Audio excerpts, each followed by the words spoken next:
So it's finally official. The successor to the Pioneer DJ CDJ-3000 has officially been announced, and it's no longer Pioneer DJ. Officially, it's the Alpha Theta CDJ-3000X, and coming from a DJ that's spent literally thousands of hours playing on CDJ-3000s, both using Serato and lots of times using a record box with USB sticks, I wanted to give my perspective and my thoughts on everything that was announced, or at least the things that I find interesting. So I guess the first thing that I wanted to talk about was the branding change. This is probably something that a lot of us saw coming, transitioning from Pioneer DJ to most professional grade things, if not everything moving forward, being Alpha Theta. We saw it with the Omnis Duo, their 2-channel controller or all-in-one that's battery powered, and now coming for the clubs is the new CDJ-3000X. It makes total sense. I've seen a lot of talk about where the branding is, but honestly, I think it kind of makes sense to me to just put the logo on the back instead of the Pioneer DJ, since there wasn't really a Pioneer DJ logo like that. And if you want that brand to have more recognition moving forward, you put it front and center in front of the crowd, and they get used to seeing it, much like a Nike swoosh or the Adidas stripes, etc. Now, to break down the actual CDJ,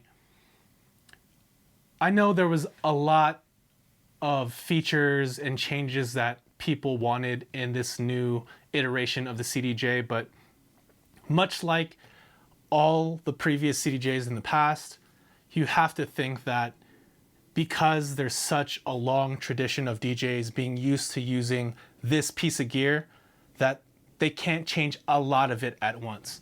It has to be an iteration of the previous model, right? So physically, I didn't expect a lot of changes with the CDJ-3000X, and we didn't get a lot of changes with the CDJ-3000X.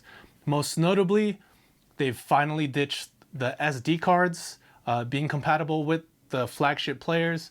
Now it is a USB-C port instead, which I think is really a good choice as far as the read speeds and write speeds of SD cards and the amount of DJs that actually use SD cards.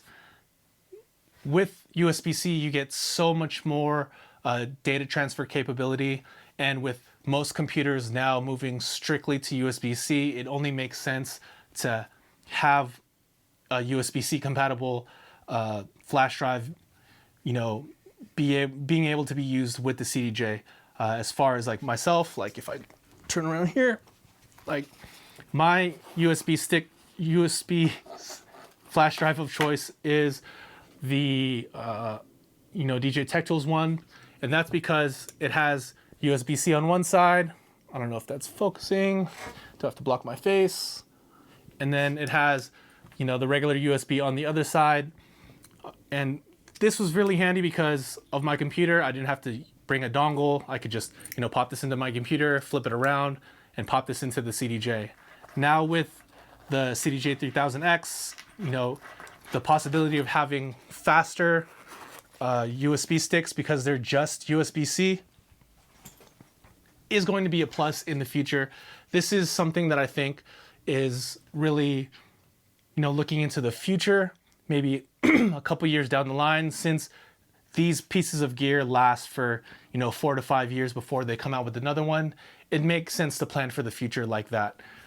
They also included a USB-C port in the back, which makes sense too, as that USB-C port or that USB port in the back is usually used for connecting to HID with a laptop.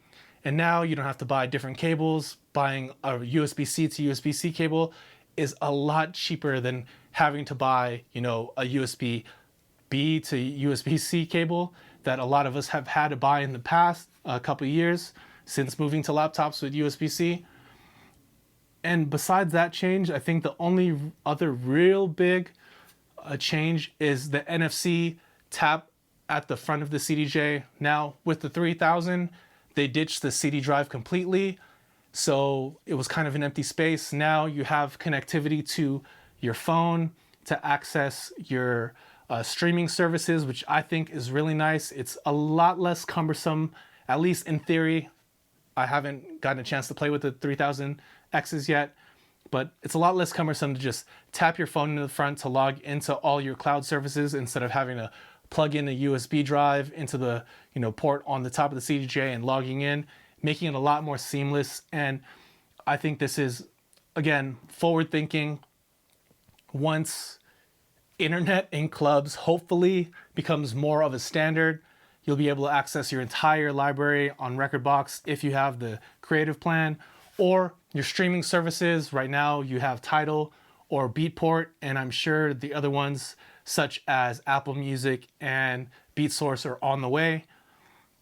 Being able to access all of those really quickly and a lot easier than before makes sense, especially in my opinion. While I'm very excited to have BeatSource natively in the CDJ, but having quicker access to your Rekordbox cloud, and I know from experience, forgetting to put a track or two that you that you wanted to play on your USB stick, there's no real way once you get to the gig, unless you have your laptop, to add that really quickly. But if you have all your music stored in the cloud with the creative plan, you don't have to worry about that. It's all right there once you log in using that NFC tap or the QR code on the screen.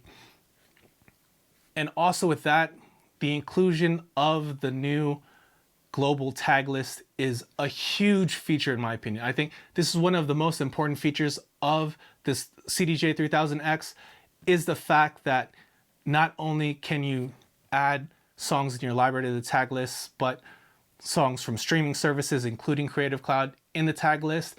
And most importantly, that the songs are cached, meaning downloaded completely onto the CDJ. So if you're someone like me and you're going through your tracks, you're scrolling, you're tagging a bunch of tracks, once you get them in that global tag list, they'll load pretty much instantaneously like they were on a USB flash drive right into the player.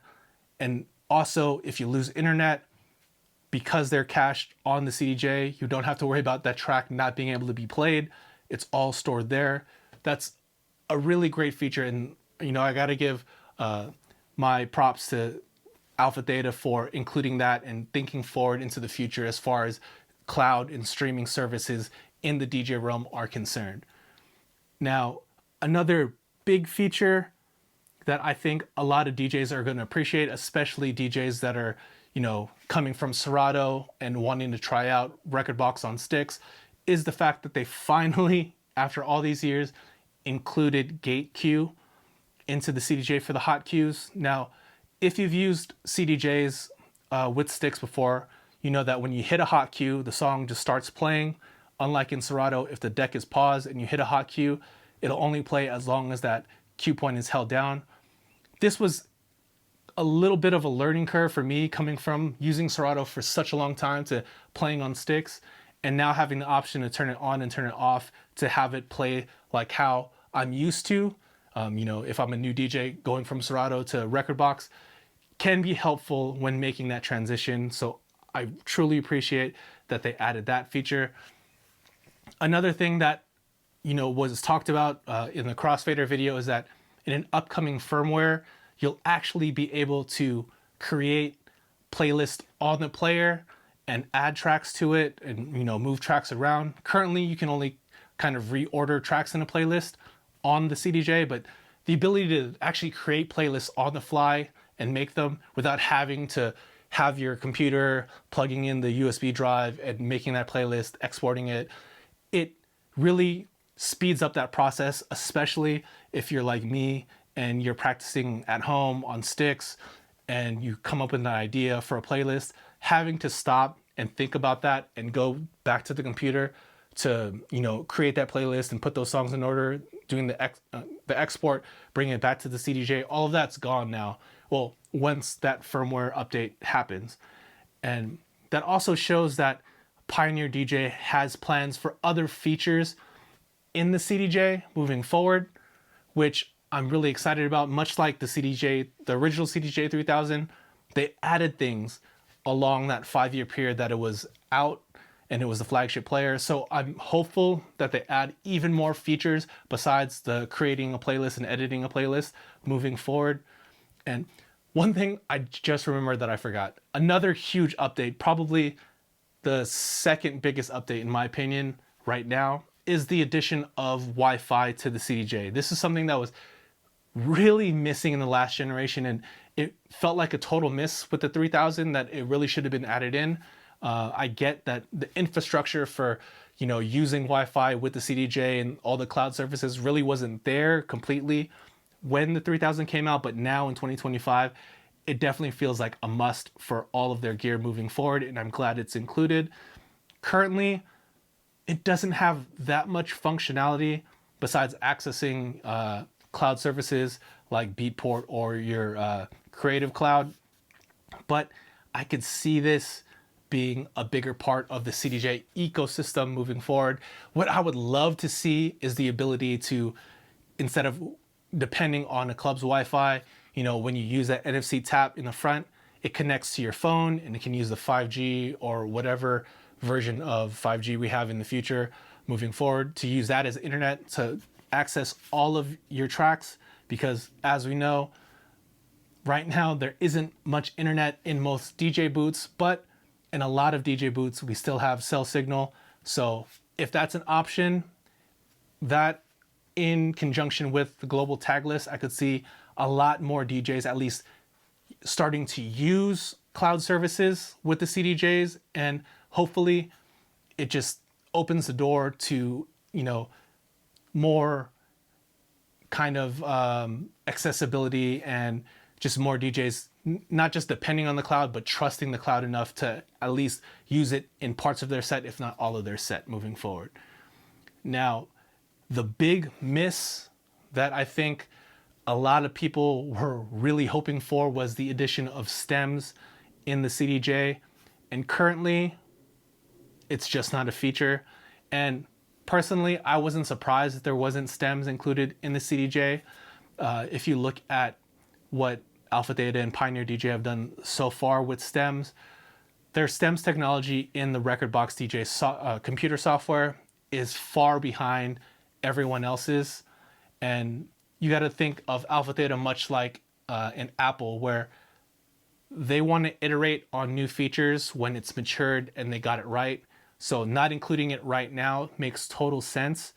If they couldn't get it right and get it sounding, at the quality that they wanted right now, it didn't make sense to add it, because then people would be complaining about poor sounding stems, which currently Alpha Theta stems in Rekordbox DJ just plain don't sound as good as pretty much every other option as far as DJ software is concerned. But just like I mentioned how they're adding that creating a playlist feature, I could see them adding stems functionality moving forward, depending on the power, the processing power of the CDJ-3000X. But much like Denon, they could go that route where, because now full songs can be stored in that global playlist, that gives me hope that there's extra, RAM or, storage where you could load in a track that's already been analyzed for stems and you could have access to that moving forward. That could be an option. Denon did it, they executed it well in my opinion. Now it's not live stems and you need to take the time to prep it, but at least there's that option. I could see Pioneer DJ doing a version of that moving forward, but currently stems just aren't here. And after playing on sticks for over a year, strictly, it is something that I missed. But if you're a DJ that's been playing on sticks for years and years and years, it's something that you really never had access to, and it's not something part of your workflow. So again, isn't much of a miss.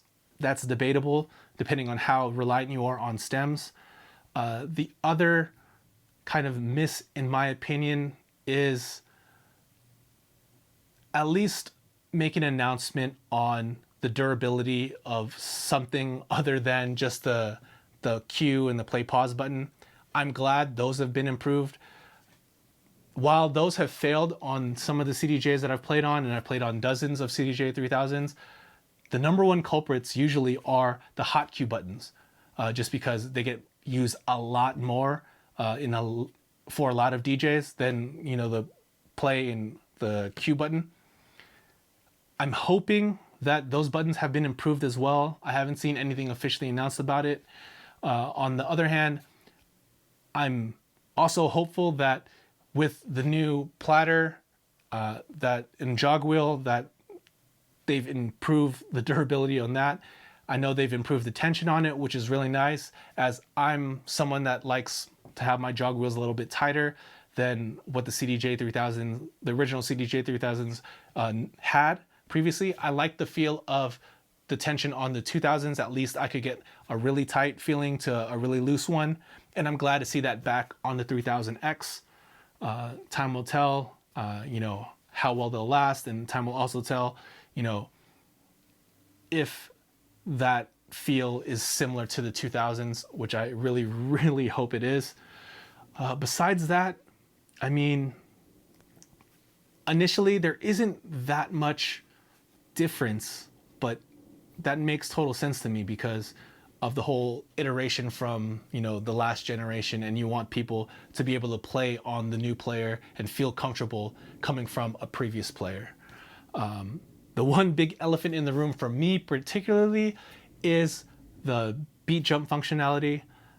One gripe I've always had on playing on sticks is not being able to beat jump before the song. It's a technique I use.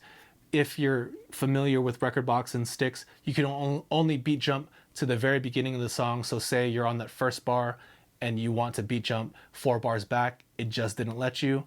And this is something that things like Engine with the Denon media players or Serato or Algorithm DJ Pro all have. So hopefully, if that's not added in this new CDJ-3000X, it's something they can add in the future, as it's a really useful function. And I know I'm not the only one that uses that. So hopefully they can add it. Besides that, I mean, the price point, $3,000, kind of on par where I thought it was going to be. With just the increased cost of everything, I didn't see it landing at the same price of a CDJ-3000, even without tariffs and all that stuff that might be going on in the world right now. So $3,000 seems pretty on par with where I thought it was going to land as far as price is concerned. I'm really interested to get these in hand, thinking about pre-ordering a pair. Just to play around with them and just to have here at the studio so I can practice on the new ones.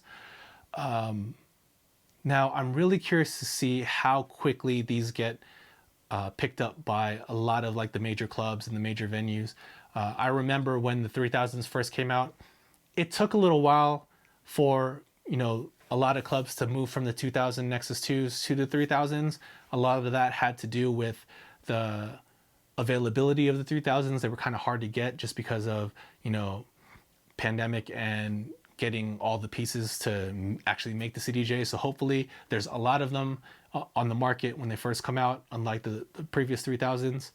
But besides that, I'm excited that a new CDJ is finally here. But more importantly, I'm excited to see what this CDJ develops into in the next 2, 3, or 4 to 5 years, because I think that this is just going to be a platform for Alpha Theta to kind of develop and evolve over that course of the next half decade or so. I really think that the CDJ-3000X that we have now is going to be quite different than the CDJ-3000X that we have at the end of its life cycle. So really excited to see what happens with it, and really curious to see how it actually functions as far as DJs getting to use it, especially the durability, because that was a huge issue for a lot of DJs out there. The 3000 just did not stand up to the rigors and abuse that DJs put them through, unlike the 2000 Nexus 2s. If those were built like tanks, the 3000 was built like a Range Rover or an SUV. It worked for a long time, but there were things that you had to fix on it consistently if they were used week in and week out. Like I've mentioned, the nightlife group that I work with has I think 18 to 20 pairs or 18 to 20 CDJs, CDJ-3000s, and every single one of them has gone in for repairs multiple times. There's been times where so many of them are in repair that the venues have just had to make do with CDJ-3000s that aren't working 100%, and you just had to avoid certain hot cue buttons, or the platter would slip and you just had to deal with it. And that's not an issue that you really saw on the 2000s as often. So I hope that that quality control really gets back to that previous level of the 2000 XS2, and that we see a sturdier, more well-built CDJ-3000X. Well, that's all I got for this video. I just wanted to give you guys my insights and my thoughts on the latest CDJ that's just been announced. If I can get a pair in hand when they release next month, I'll definitely be doing a more thorough, in-depth review of it. But until then, I hope you enjoyed this video. If you did, please be sure to give this video a thumbs up. And if you aren't already, please be sure to subscribe to this channel. And shout out to all my patrons on Patreon. I'll go ahead and put them up right here. And if you're looking for more DJ related content, some DJ edits, some more extra videos that might be coming in the future on Patreon, or you just want to support this channel, definitely check out my Patreon. I'll leave a link down in the description below. And as always, if you're looking for more DJ related content here on YouTube, go ahead and click on one of the videos right here, and I'll catch you guys in the next one.